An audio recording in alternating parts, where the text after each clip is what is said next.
We're joined now by Arizona State men's basketball coach Bobby Hurley. Coach, a little less than a week away from the first game of the season. I'm just curious where your excitement level is at this point. Well, we had a good practice today, so I feel pretty good at the moment. We've started watching Mississippi State, obviously. I think the vast majority of the preseason and practice schedule is trying to get better and focusing on yourself. Kind of shifted a little bit to watching more of what Mississippi State is doing and what they did last year. So that's when the reality of the game really starts setting in, and the anxiety and the stress related to it. All the fun. I'm curious, you bring up the preseason, a couple scrimmages for you guys over the last couple of weeks. I'm just curious what you've seen from some of your guys in those scrimmages. Well, I'm seeing that some of the stuff that's happening in practice, the guys how they're performing in a practice setting was carrying over to the floor in some of these scrimmages. So it was a positive sign that we got some really solid performances from guys that have shown on the practice floor that they could get some stuff done. And we had two solid scrimmages, and a new team. We needed it. We needed to be challenged. So I think each one presented different challenges. I'm not going to go into a ton of details because it doesn't matter at this point. But I think I like our team. I like our depth. I like our balance. And I think guys that are stepping up. Jamiya Neal, Frankie Collins have had a really positive impact on what we're doing. They've taken another step in their game, which you always hope to see year to year. Absolutely. You mentioned this being really a new team, a lot of new faces, but one of the guys coming back for you, Jamiya Neal, you brought him up. Where do you think he's grown the most this offseason? I think he's got a full command of just the control that he needs. He's always had the burst and the talent and the ability to make plays. I think he's kind of found a better way about taking the right shot, a better control of his game. And he's been very efficient. So even though he's out there making plays, he's not turning it over. He's taking the right type of shots within our offense and shots that he can make. And we've always talked about his ability to be an elite two-way player because of his natural athletic ability, and he's taken pride on guarding at the other end of the floor. So he's leading by example.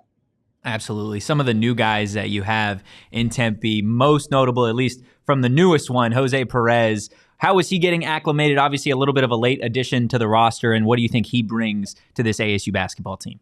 Yeah, it's crazy that you could bring in someone that could have such a positive impact on what you're doing at this stage of the year. And to get Jose has been a blessing. He's really experienced player.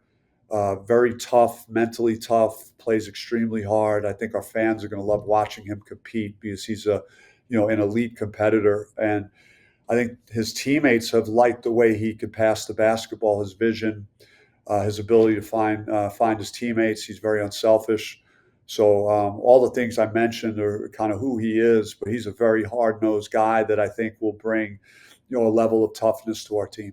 Most definitely. Jose being one of several transfers for you guys. I know there's a lot of hype on social media specifically about guys like Kamari and then Sean Phillips. What kind of athleticism do you see from them, and maybe what are some of their strengths that they add to your roster?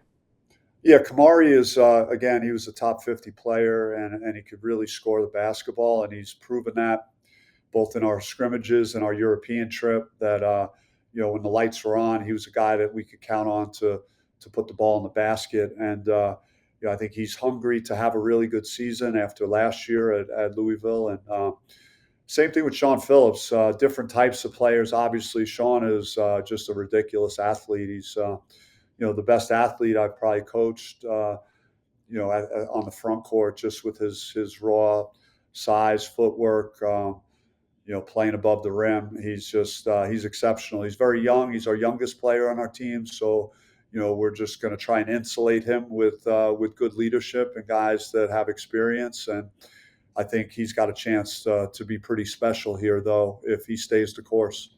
Absolutely. While we're talking about some of the younger players, you guys obviously bring in a couple of freshmen, Akil Watson, Braylon Green. Where do you see them kind of fitting in this rotation? Do you have an idea for that, or is it more just kind of we'll play the first couple games of the season and see how they fit in? Yeah, we're still sorting out what the rotations will look like, and obviously still evaluating in practice. We're getting very close to Wednesday, and I'm going to just play it by feel. And both guys have had a really good attitude, have been working hard, and I think that they have a chance to impact us winning basketball games this season. It's just a matter of time and when that all comes together. Yeah. Coach, I don't know if you've seen it, but on social media, there are people giving you a lot of props for the way that you've been able to get some of these freshmen in coming classes, and then obviously the transfer class that you guys have this year. I'm not asking you to give away any trade secrets here, but what is the pitch that you're giving to some of these guys that have them wanting to come play in Tempe? Well, I mean, we've been pretty successful outside of the COVID years. We've been going to the NCAA tournament. We've been and it's a great place to live. I mean, there's a lot of reasons that you want to go to a school like Arizona State, and our backgrounds as coaches, we all have relationships with people that and potential recruits. So all those things matter. I would say we're in a power conference. I mean, there's a lot of pluses to what we're doing. So I'm excited that we've been successful and really like what we were able to do in the portal this year. I think we got a couple of steals that people really were undervalued. So I'm excited about what I'm seeing so far with that.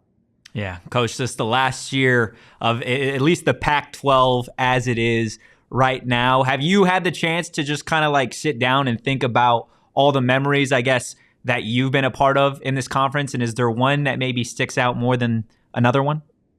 Yeah, I probably did when I heard everything was going down and the move was inevitable to just kind of reflected on that. So now as you get closer to the season, you're not really thinking about that very much anymore. But I think I'll have good appreciation for it as we go through all these games in our league schedule this winter and play at Pauley and at USC and at Oregon and all the road trips that we make and those kind of matchups that we've had in the past. So it'll be it'll be interesting to see how we attack that and how I feel about all that.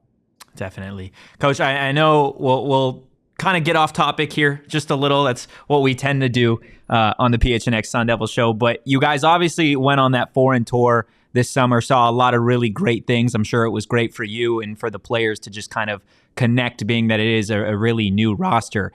If you weren't coaching college basketball and you had to go on a foreign tour yourself, your family, you're no longer an Arizona resident, where's Bobby Hurley's foreign tour? Oh, wow. Probably Bora Bora or something. Somewhere that's tropical, that's nice, that there's palm trees everywhere, and I could just kind of let my mind just relax and just feel at peace. Man, I love it. Bora Bora. We got to get some sort of trip for you guys over there so that I can convince the people in this office to send me to go cover that trip to Bora Bora. All right. Well, you work on it. Let me know. I'm in. Perfect. Now, a little bit less great, right? Not Bora Bora, but let's say you're stranded on an island. You can only bring three things. Three things, and then one of your players to help you get off this island. What are the three things, and which player on the roster are you bringing with you? Wow. Okay. That's crazy. I don't know where to start with that one. I just had a 2-hour practice. I may not be able to give you an answer on this. I don't know. Netflix or TV. I need Netflix still, or some type of ability to watch television. So I'm sure TV maybe. I don't know. After that, I'm pretty boring and down to earth, I guess. So I'm going to skip this question. Actually. Okay. You mentioned Netflix. What are you watching on Netflix right now? I would do that more in the off season. I don't even have time for that. You're just locked in. Yeah, I'm locked in, man. Love to see it. Last couple questions before we get you out of here, Coach. Do you have a message to Sun Devil Nation ahead of the start of this season? Just, I think we're going to attack the season, and I think we're hungry. We're very motivated to do something special, and we laid the foundation. We've had NCAA tournament run last year. Got guys coming back. We got guys that are eager to prove themselves that came from other situations. I have a lot to prove. I always do. I always push myself to my limit. So I think we're hungry. We're a hungry group, and we're excited to have people feel about us in a very positive way.